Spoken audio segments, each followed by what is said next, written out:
Alright, I'd do like a quick, maybe couple round playthrough of Unfair, and maybe show off how I've kind of blinged out my brother's, or pimped it out, his set. Not really pimped out, just sort of made it a little bit user friendly. So, I didn't have enough premium sleeves for all the cards. And rather than buy a bunch of them that I didn't need to, I gave different sleeves to certain cards that are not really part of the stuff that you're gonna shuffle very much. So, like I've torn like one penny sleeve in my whole life. Since I've started sleeving cards, use penny sleeves for most of or for all the regular playing decks that you're gonna shuffle. For the cards that are common in each deck, I mean, there are other cards that are common in each deck, but the ones that are like, they don't get shuffled in the normal deck. The lone card, it makes for easy setup. I gave black sleeves too. We have transparent sleeves for the deck title, the theme, because they're double-sided. The round summary and scoring summary. Double-sided. And then for the gate is orange. I happen to have orange sleeves, orange back sleeves, and they're yellow backed. So that was pretty close. It still matches. And in addition, because I found out, I didn't know what they were in my other video, these things are theme randomizing tokens. And so you'd flip them over. See, they have question marks on the back. You flip them over and mix them up, and then that's how you choose a theme. But there's an easier way, I think, to choose the theme. So you grab the gate from each of the decks, because each one has their own gate. That's Ninja. This is for robots. So you would take them, flip them over, shuffle them up, and then deal out however many you need, from 2 to 5 of the 6 themes, right? And then you flip them over, and you see which ones you had. Oh, look, I got robots and ninjas. And then those are the decks that you'd pull out, right? Easy. Maybe you could have thought of that, Simon, right? Instead of extra cardboard that you don't need to whip out and get bags for. So we can do this, right? I'm going to set up for a 2-player game with a suggested or recommended 2 themes, 1 theme per player. See, so I've drawn all 6 of the included gates with this game, and I will just shuffle them, right? And we'll draw 2. We'll see which themes I will play with. Draw from the bottom, draw from the top. Pirates and Jungle, or I'm sorry, Pirates. Vampires and Jungle. I played Vampires today with a friend, and it was pretty cool. So we know that the park limits are the same for all the themes. The starting park limits. Guest capacity is 15, which are the star values. Each star value, like 1, 2, 3, however, counts as a paying customer that you attract to the park, and the gates will attract at least 1 customer, and then that translates during gameplay into how much money you earn at the end of each round. So the gangster theme is the one that uses the dice. And the other video I didn't know, because you pull out the themes, and almost all of them say a summary and then additional rules are none.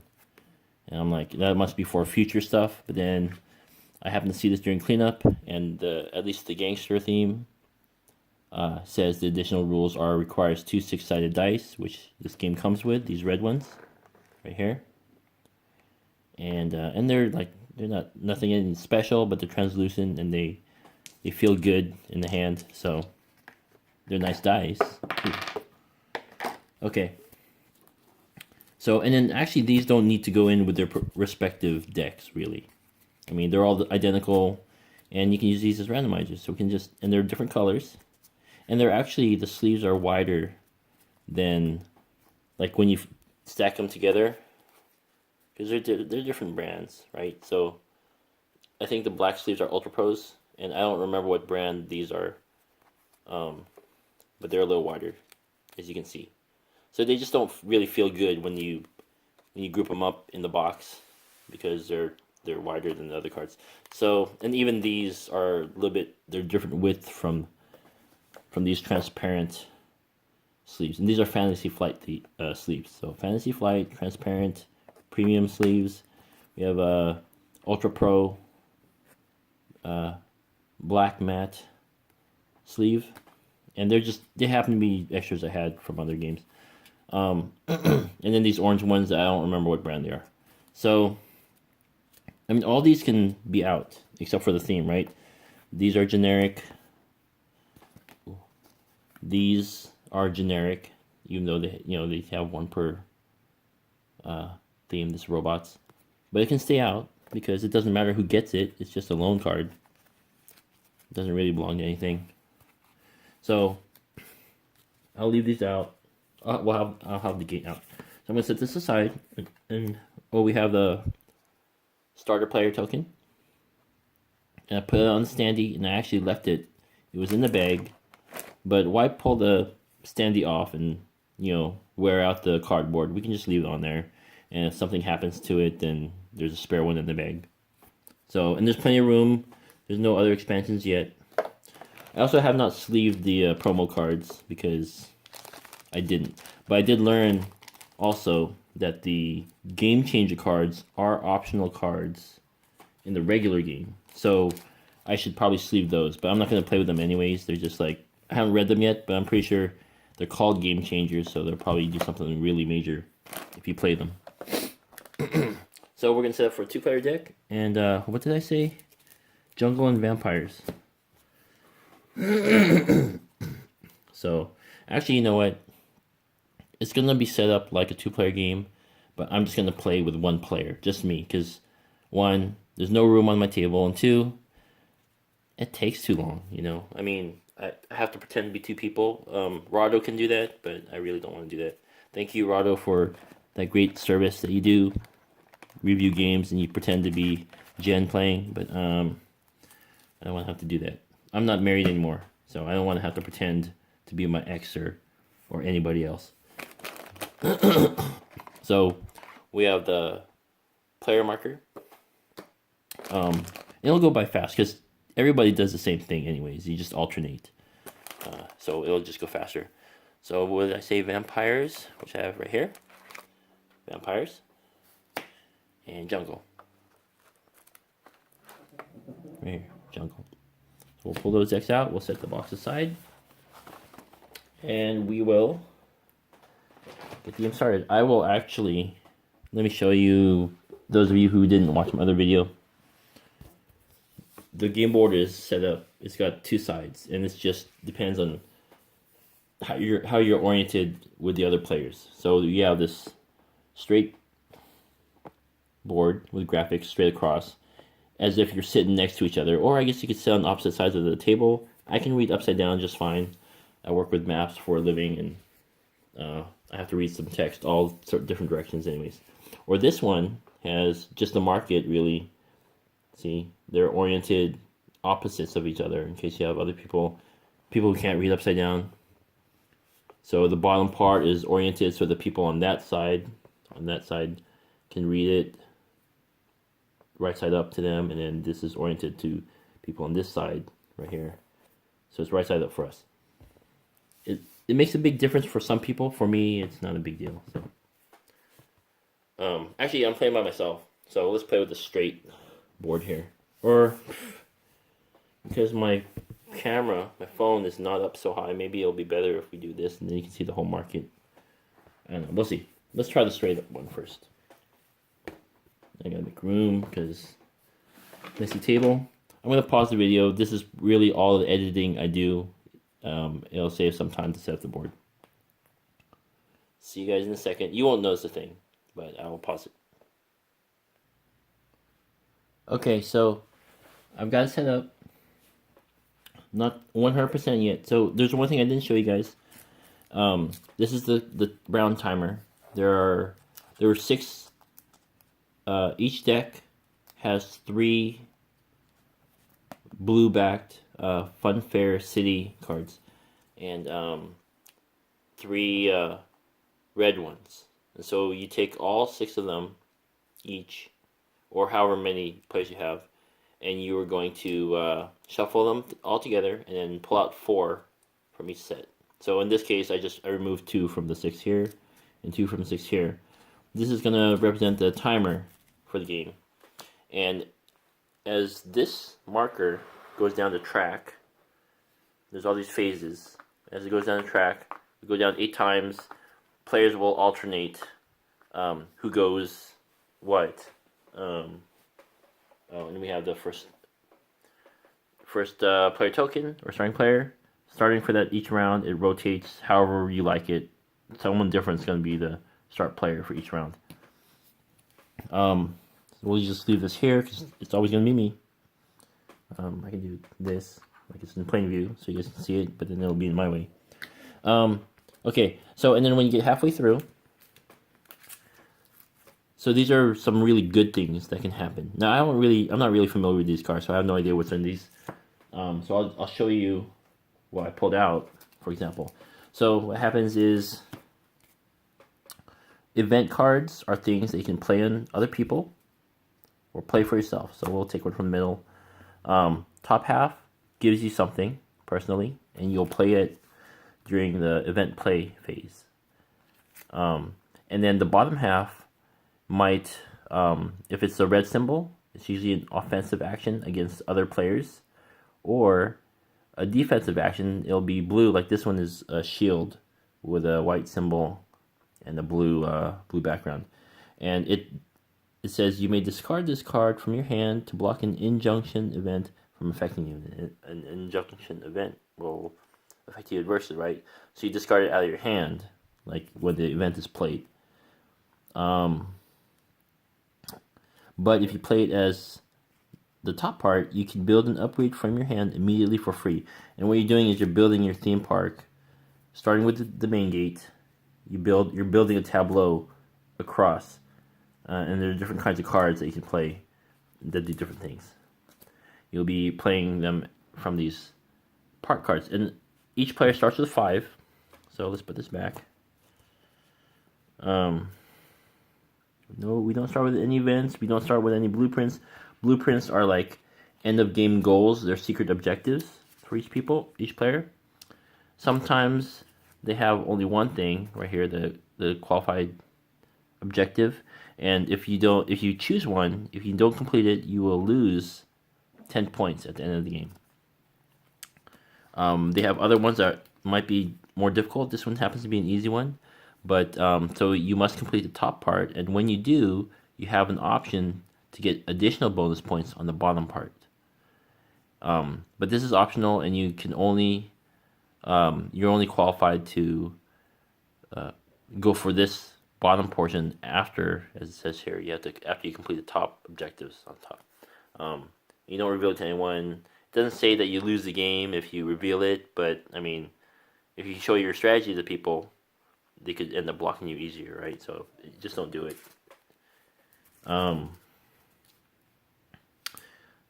Let's see the blueprints. Okay. And anytime a deck runs out of stuff to draw, you just shuffle in the discard pile back in and do it again. So what these things do is these are some really good things that can happen, and you get 4 of them at the start of the game. And then when you're done with the 4th round, you get this public notice, and it says, after this round, blueprints will not be available as a park action, events and abilities only, to allow you to draw more blueprints. So right now at the beginning of the game, you can draw blueprints like anything else. You can take an action to draw 2 cards, either events, blueprints, or park cards. You draw 2, you choose one and discard the other, or you discard both of them. But after the public notice, you will flip this card. Oh, and this is another card that I put in the premium sleeve because it's only one of its kind. So it says, sorry, we're closed. The city planning office blueprint department is now closed. Blueprint access by events or abilities only. And then you place it on top of the blueprints just as a reminder that you cannot get it unless you have another card that allows you to draw from that deck. And then, so the first half of the game, you can have like some really good stuff happen, and they're global effects.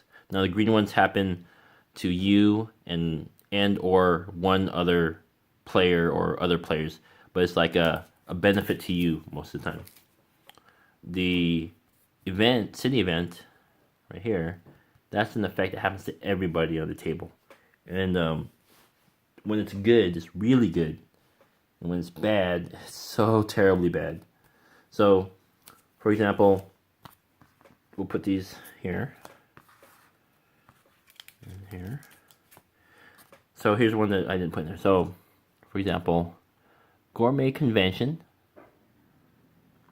Each park with at least one open food outlet scores 5 extra stars. That's like 5 bonus people coming in, and that is $5 more for the next round. And any money you have left over, you divide by 2, round down, and those are victory points at the end of the game.